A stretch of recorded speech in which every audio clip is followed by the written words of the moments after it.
ঘরে পিঁপড়া আসা কিসের আলামত? আমাদের অনেকের ঘরে পিঁপড়া আসে, আবার পিঁপড়া চলেও যায়, কিন্তু যখন পিঁপড়া আসে তখন আমরা একেবারে অসহ্য হয়ে যাই এবং অনেকভাবে পিঁপড়াকে আমরা দুনিয়া থেকে বিদায় করে দেই। অনেকে গরম পানি ঢেলে দিয়ে পিঁপড়াকে মেরে ফেলে, অনেকে বিভিন্ন মেডিসিন দিয়ে পিঁপড়াকে মেরে ফেলে। এই ঘরের ভিতরে পিঁপড়া আসা কিসের আলামত? পিঁপড়া যদিও ছোট্ট একটা প্রাণী, কিন্তু আল্লাহ তাআলা কিন্তু এই পিঁপড়ার ব্যাপারে একটা সূরা নাজিল করেছে, সূরাতুন নামল। নামল শব্দের অর্থ হচ্ছে পিপিলিকা। সুবহানাল্লাহ বিহামদি। আল্লাহ তাআলা পিপিলিকার নামে একটা সূরা নাজিল করে দিয়েছেন।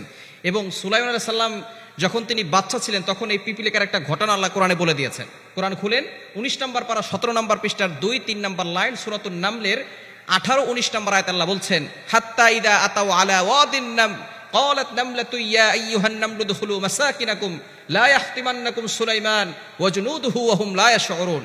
সুলাইমান আলাইহিস সালামকে আল্লাহ তাআলা একটা সিংহাসন দিয়েছিলেন। এই সিংহাসন দিয়ে সুলাইমান আলাইহিস সালাম সব জায়গায় যেতে পারতেন এবং সকল প্রাণীর কথা তিনি শুনতে পারতেন। সুবহানাল্লাহ। একজন বাচ্চা পৃথিবীতে এমন ছিল যিনি সারা পৃথিবীর সকল প্রাণীদের ভাষাও বুঝতেন এবং সারা পৃথিবী শাসন করেছেন। তিনি ছিলেন হযরত সুলাইমান আলাইহিস সালাম। এই সুলাইমান আলাইহিস সালাম তার এই দলবল নিয়ে সেখান থেকে যাচ্ছিলেন এক রাস্তা দিয়ে। তখন যে পিপিলিকার নেত্রী ছিল তিনি একজন নারী পিপিলিকা ছিল। এই নারী পিপিলিকা তার সকল পিপিলিকা বাহিনীকে বলছিল, ক্বালাত নামলাতু ইয়া আইয়ুহান নামলু দুখুলু মাসাকিনাকুম লা ইয়াহতিমান্নাকুম সুলাইমান ওয়া জুনুদুহু ওয়া হুম লা ইয়াশউরুন। তোমরা তাড়াতাড়ি করে তোমাদের গৃহে চলে যাও। সুলাইমান আলাইহিস সালাম তার দলবল নিয়ে আসতেছে। সুলাইমান আলাইহিস সালাম তার দলবল নিয়ে আসতেছে। তাদের অজান্তেই তাদের পায়ের আঘাতে আমরা কিন্তু পিষ্ট হয়ে যেতে পারি। তাড়াতাড়ি সুলাইমান আলাইহিস সালামের দলবল আসার আগেই তোমরা তাড়াতাড়ি ভিতরে চলে যাও। সুলাইমান আলাইহিস সালাম এই কথা শুনলেন, শোনার পরে আল্লাহর শুকরিয়া আদায় করলেন আর বললেন, আল্লাহ, একজন পিপিলিকা সেও কথা বলছে, নেতৃত্ব দিচ্ছে, একজন পিপিলিকার মাথায় কতটা বুদ্ধি রয়েছে। আল্লাহর শুকরিয়া আদায় করলেন, নিয়ামতের শুকরিয়া আদায় করলেন। হযরত সুলাইমান আলাইহিস সালামের আরো একটি ঘটনা রয়েছে। সুলাইমান আলাইহিস সালাম একবার নদীর পাড়ে বসে আছেন, এমন সময় দেখে দূর থেকে একটা পিপিলিকা তার মুখের ভিতরে একটা গম নিয়ে সামনে হেঁটে হেঁটে যাচ্ছে। নদীর পাড়ে যাওয়ার পরে অনেক সময় ধরে অপেক্ষা করছে। হঠাৎ করে দেখে নদীর কাছে একটা ব্যাঙ এসেছে।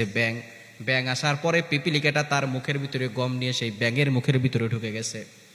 ঢুকে যাওয়ার পরে এবার ব্যাঙটা পিপিলিকাকে নিয়ে চলে গেল নদীর তলদেশে। যাওয়ার পরে সুলাইমান আলাইহিস সালাম মনে মনে চিন্তা করলো, হয়তো ব্যাঙটা পিপিলিকা খেয়ে ফেলেছে। কিন্তু কিছুক্ষণ পরে দেখে সেই ব্যাঙটা আবার উঠে এসেছে। উঠে আসার পরে এবার দেখে সেই ব্যাঙটা তার মুখ থেকে পিপিলিকাকে বের করে দিয়েছে, তার মুখে আর গম নাই। সাথে সাথে সুলাইমান আলাইহিস সালাম অবাক হয়ে গেল, দেখলাম তার মুখে গম আছে।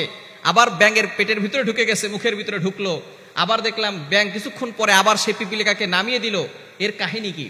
সরাসরি সুলাইমান আলাইহিস সালাম সেই পিপিলিকাকে জিজ্ঞেস করলো, পিঁপড়া, তুমি দেখলাম একটা গম নিয়ে গেলে, আমি মনে করেছি তোমাকে ব্যাঙ খেয়ে ফেলেছে, কিন্তু তোমাকে তো খায় নাই, তুমি সেই গম কি করেছো?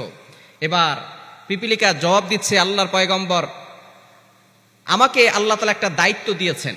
এই নদীর তলদেশে একটা পাথর আছে, সেই পাথরের নিচে একটা পোকা আছে, সেই পোকাটা হচ্ছে অন্ধ।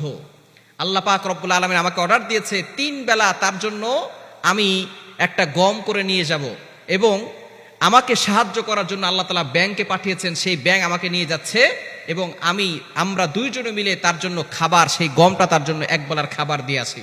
সুবহানাল্লাহ বিহামদি। সুতরাং যারা আল্লাহর উপরে ভরসা করে, সে যদি অন্ধ হয় আল্লাহ তাআলা তার খোঁজ খবর রাখেন। রিজিক নিয়ে টেনশন করছেন, রিজিক নিয়ে টেনশন করবেন না। এই ছোট্ট পিপিলিকার মাধ্যমে আল্লাহ তাআলা একটা গম দিয়ে অন্য একটা প্রাণীর রিজিকের ব্যবস্থা করতেছেন সমুদ্রের তলদেশে। সুতরাং আল্লাহ তাআলা যদি সেই প্রাণীকে খাওয়াতে পারেন, আমাকে আপনাকে আল্লাহ খাওয়াতে পারেন না? এজন্য আল্লাহর উপরে ভরসা রাখবেন। আল্লাহ নিজে বলছেন সূরাতুত তালাকের 2-3 নম্বর আয়াতে, ওয়া মান ইয়াত্তাকিল্লাহা ইয়াজআল লাহু মাখরাজা ওয়া ইয়ারযুকহু মিন হাইথু লা ইয়াহতাসিব। যারা আল্লাহর উপর ভয় রাখবে, আল্লাহর তাওয়াক্কুল এবং আল্লাহর ভয় অন্তরে ফিট করবে, তাদের জন্য আল্লাহ তাআলা রিজিকের ব্যবস্থা করে দিবেন। সুতরাং এই পিপিলিকা হচ্ছে, যেই ঘরে যায় সেই ঘরে খাদ্য থাকে, এই জন্যই পিপিলিকা আসে। খাদ্য খাওয়ার পরে তারা চলে যায়। এই জন্য যেই ঘরে খাদ্য থাকে, পিপিলিকা আসা মানে হচ্ছে ওই ঘরের ভিতরে আল্লাহ পাক রব্বুল আলামিন বরকত দিবেন এবং আল্লাহ পাক রব্বুল আলামিন সেই ঘরকে ধনী বানাবেন, ঘরের মানুষকে ধনী বানাবেন। এই জন্য পিপিলিকা ওই ঘরের ভিতরে আসে। পিপিলিকা আসা এটা বরকতের লক্ষণ, এটা কিন্তু খারাপ লক্ষণ নয়।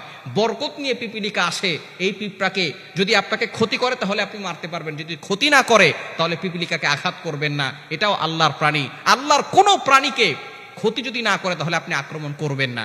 কিছু কিছু প্রাণী আছে যারা ক্ষতি করার আশঙ্কা থাকে, নবীজি সাল্লাল্লাহু আলাইহি ওয়াসাল্লাম তাদের ব্যাপারে আঘাত করতে বলেছেন। এছাড়া অন্য কোনো ছোট ছোট প্রাণী আছে আপনি চাইলেই তাদেরকে মারতে পারবেন না, কেন তারাও কিন্তু আল্লাহর প্রশংসা করে, আল্লাহর জিকির করে। এজন্য এ বিষয়ে সাবধান থাকবেন। পিপিলিকা আসা মানে হচ্ছে আপনার ঘরের ভিতরে বরকত আসা, আপনার ঘর আলোকিত হবে, আপনার ঘরে আল্লাহ তাআলা সম্পদ দান করবেন, আপনাকে আল্লাহ ধনী বানাবেন। এজন্য পিপিলিকা আসলে আপনি হতভম্ব হয়ে যাবেন না, আপনি আল্লাহর শুকরিয়া আদায় করবেন, আল্লাহর কাছে বেশি বেশি করে দোয়া করবেন।